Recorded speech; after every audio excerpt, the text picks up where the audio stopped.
Odisha public view TV को स्वागत जनाऊँगी। मु श्री कालीचरण नायक आज गोटे कविता आपण सामने उपस्थापन करी। कवितार स्रष्टा होचंती प्रोफेसर डॉक्टर कृष्णचंद्र जेना, ब्रह्मपुर यूनिवर्सिटी पूर्वतन इतिहास विभाग से प्रोफेसर थिले। जड़े अमायक व्यक्तित्व, वर्तमान बयस 97 वर्ष अतिक्रम कर सारी से चलचंचल अछंती।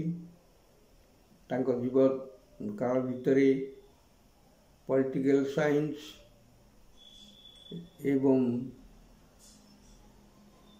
इतिहास, हिस्ट्री एवं इकोनॉमिक्स रे से पोस्ट ग्रेजुएशन कंप्लीट करथिले। वर्तमान से अवसर रही। तांकर विभिन्न समय विभिन्न लेखा सबू पृथ्वीर विभिन्न यूनिवर्सिटी मानकर मध्य पठा जाउछि। श्रीयुक्त कृष्णचंद्र जेना जड़े ज्ञानी गुणी, जड़े बागिंग। से अनेक समय इंग्लिश साहित्य विभिन्न काव्य कविता भाषांतर करछंती। तत्संगे संगे तांकर निजस्व गोटे कविता बहिरु कविता बही अपरिचितारू मु किछि कवितार अंश पढ़ी आपण मान पाखरे उपस्थापन करुछि।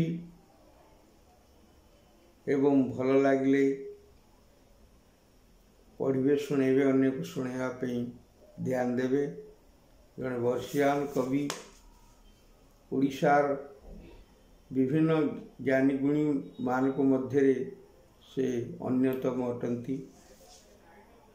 तांकरी कविता अपरिचितारू किसी अंश पठन करी शुणाउछि।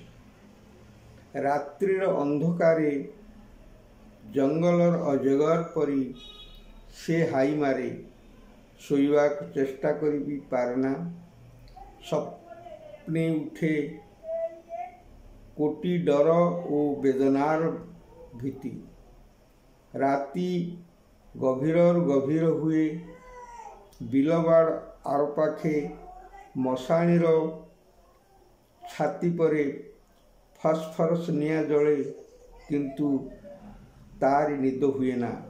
से अपरिचिता खेले बुले स्वप्न देखे, किंतु मु तार जाने ना।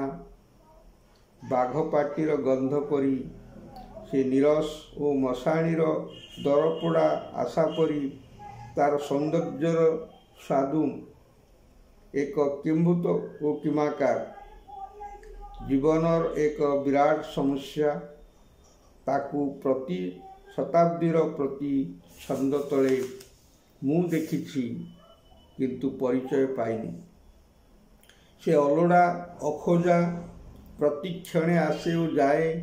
से होई पारे न हेई भी पारे हेलेन बा क्लियोपेट्रा परी जणे, अबा केउ कॉलेज रमणी देश सेवा करी थाई पारे। बुलीथिबो अनिद्र रजनी, मु ताकू जाने ना।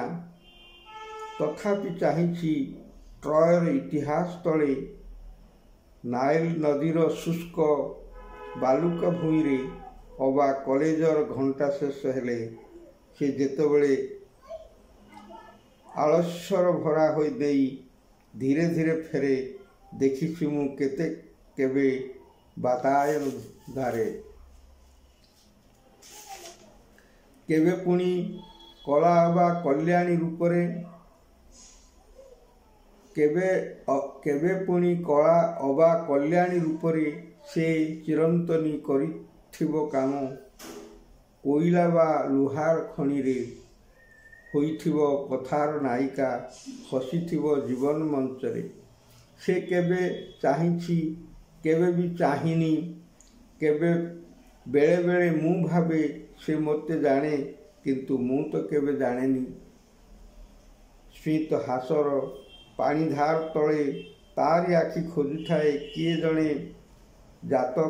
ମୁଁ ବି ଭୟ କରେ, କାଳେ ମୋତେ ଖୋଜୁଥିବ।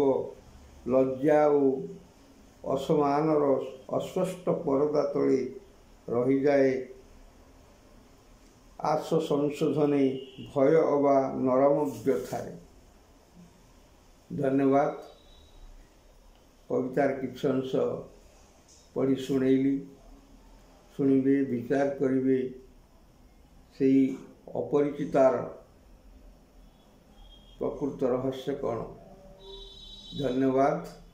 ଶୁଣିବେ, ଭଲ ଲାଗିଲେ ଅନ୍ୟକୁ ସେୟାର କରିବେ, ସବସ୍କ୍ରାଇବ୍ କରିବେ।